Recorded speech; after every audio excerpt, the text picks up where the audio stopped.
بسم اللہ الرحمن الرحیم، اللہم صلی علی محمد وعلی آل محمد۔ امام شافعی رحمۃ اللہ علیہ کا ایمان افروز واقعہ۔ امام شافعی رحمۃ اللہ علیہ فرماتے ہیں کہ میرے اوپر ایسا وقت تھا کہ کوئی لکھنے کے لیے کاغذ نہیں ہوتا تھا میرے پاس، تو میں بڑے جانور کی بڑی ہڈیاں تلاش کرتا پھرتا تھا، ڈھونڈتا تھا بڑی بڑی، کہیں سے مجھے مل جائے۔ کیوں خشک ہڈی پر میں لکھ کے رکھتا تھا اور ان کو اپنے گھر کے کونے میں ڈال دیتا تھا۔ یہ میری کتابیں ہوتی تھی، کوئی نہیں جانتا تھا یہ بڑی ہڈیوں کو ڈھونڈنے والا بچہ آنے والے وقت میں امام شافعی رحمۃ اللہ علیہ بننے والا ہے۔ فرماتے ہیں کہ علم کی طلب میرے اندر اتنی تھی کہ میں مینا کے میدان میں تھا، مجھے ایک بوڑھا نظر آیا۔ میں نے پوچھا کہاں سے آئے؟ کہنے لگا مدینے سے۔ تو مجھے اس کے ساتھ محبت ہوئی کہ آقا صلی اللہ علیہ وآلہ وسلم کے دربار سے آیا ہوا ہے۔ میری کیفیت کو دیکھ کر مجھ سے کہا کہ میری دعوت قبول کر لو۔ میں نے کہا بہت اچھا۔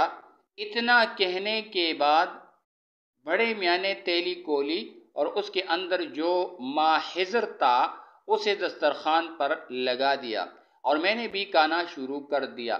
وہ مجھ سے بات چیت کرنے لگا۔ میں نے پوچھا بڑے میاں سنا ہے کہ مدینہ میں امام مالک رحمۃ اللہ علیہ رہتے ہیں۔ اس نے کہا تمہیں ان سے ملنا ہے؟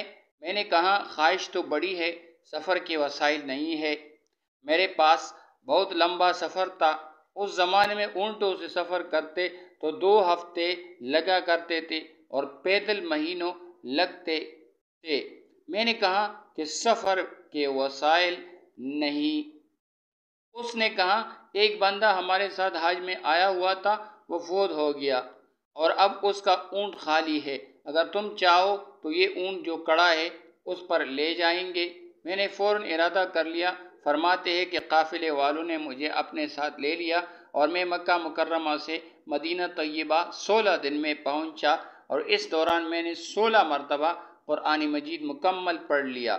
یہ اس زمانے کے طالب علم تھے، آج عمرہ والے جاتے ہیں اور پورے سفر میں ایک قرآن ان کے لیے پڑھنا مشکل بن جاتا ہے۔ وہ فرماتے ہیں کہ 16 دن سفر کیا، 16 قرآن کریم مکمل پڑھ لیے۔ جب میں مسجد نبوی پہنچا، نماز کا وقت ہو چکا تھا تو میرا وضو تھا تو میں بھی جماعت میں شریک ہو گیا۔ کہنے لگے نماز پڑھنے کے بعد لمبے قد کا آدمی ہے، تہبند باندھے ہوئے ہے اور ایک چادر لپیٹی ہوئی ہے اور ایک اونچی جگہ پر بیٹھ گیا اور کہنے لگا قال قال رسول اللہ صلی اللہ علیہ وسلم۔ میں سمجھ گیا کہ وہ امام مالک ہے اور لوگ ان کے ساتھ بیٹھ گئے، میں بھی بیٹھ گیا۔ ان دنوں امام مالک رحمۃ اللہ علیہ احادیث کی روایت کروا رہے تھے۔ آپ حدیث روایت کرتے تھے، طلباء کاغذ قلم سے لکھ دیتے تھے۔ فرمانے لگے انہوں نے حدیث روایت کرنی شروع کی اور سب نے کاپی پر لکھنی شروع کی۔ میں مسافر تھا، نہ کاغذ نہ قلم، وسائل ہی نہیں تھے۔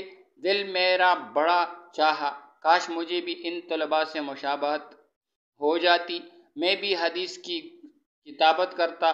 یہ سوچ رہا تھا کہ مجھے ایک تنکا نظر آیا، میں نے وہ تنکا اٹھا لیا، پھر میں نے کہا اچھا ہونٹوں کی ترمی سے لگاتا ہوں، نہ سیاہی ہے۔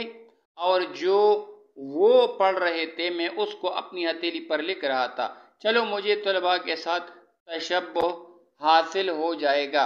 امام مالک رحمۃ اللہ علیہ نے کچھ احادیث سنائی، اگلی نماز کا وقت ہو گیا، مجلس برخاست ہو گئی، لوگ وضو کرنے چلے گئے، میرا وضو تھا تو وہیں میں بیٹھا رہا۔